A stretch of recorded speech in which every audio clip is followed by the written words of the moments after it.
You can see multiple evidence markers on the ground here at the Park at Highgate apartment complex on Powers Drive. You can also see bullet holes in the driver's side window of this gray car. This is where Orange County deputies say a woman in her late teens was shot and killed right after 3 o'clock this morning.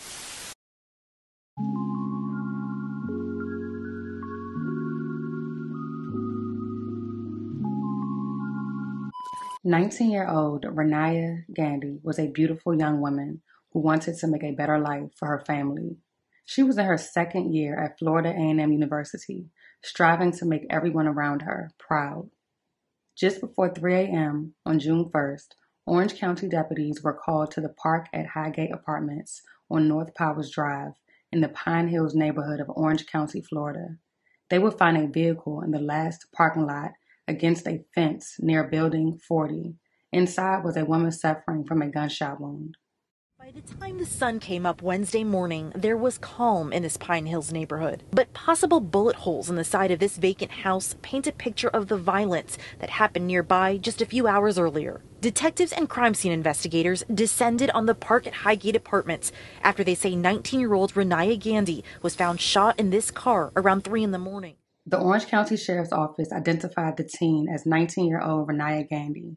She was taken to a local hospital where she was pronounced dead. Also in the car was Renaya's friend, who survived. She was too upset to speak with reporters, but her sister told news resources the two were sitting in the vehicle when they were attacked without warning.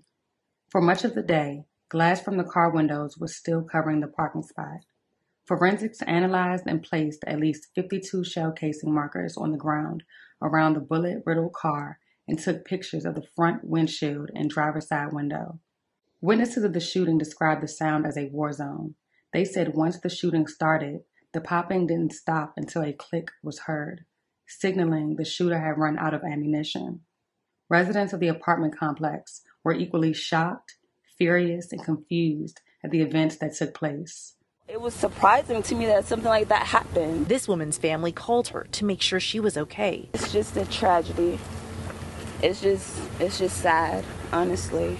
And I wanted to actually speak to the complex because this is supposed to be a gated community. And I'm not understanding how they even had access to come in here. I mean, it's scary. I'm from Missouri, little small farming town. We don't really have a lot of that out there. 23-year-old Caleb Grogan says the shooting happened near his apartment. He and his girlfriend woke up to the gunshots. Well, I was asleep, and the first thing I heard was my girlfriend hitting the floor, and I just heard the gunshots keep coming, so I got on the floor too. They kept going, 16, 20 shots. Orange County deputies believe the suspect or suspects fired shots from a vehicle. The shooting happened across the street from Orlando West Ministries. Their pastor and other reverends came together to pray and call for an end to the senseless violence in their neighborhood. Right outside the complex, with your glory, a group of 4 faith leaders prayed for the community. What brought all of us out here today is not only the shooting of this 19-year-old 3 o'clock this morning, but the collective danger and doom and darkness and despair that has been happening over the last couple of months. Pastor R. Keith Hicks is a reverend of Orlando West Church, right across the street. Our prayers go out for the family. While the sheriff's office searches for who did this, these pastors urge people who know something to come forward. All it takes for evil to triumph is for good men to do nothing. Renaya's family is mourning her loss and are still in shock. Her grandmother says this is something the family was not expecting and never anticipated this would have happened to one of their own.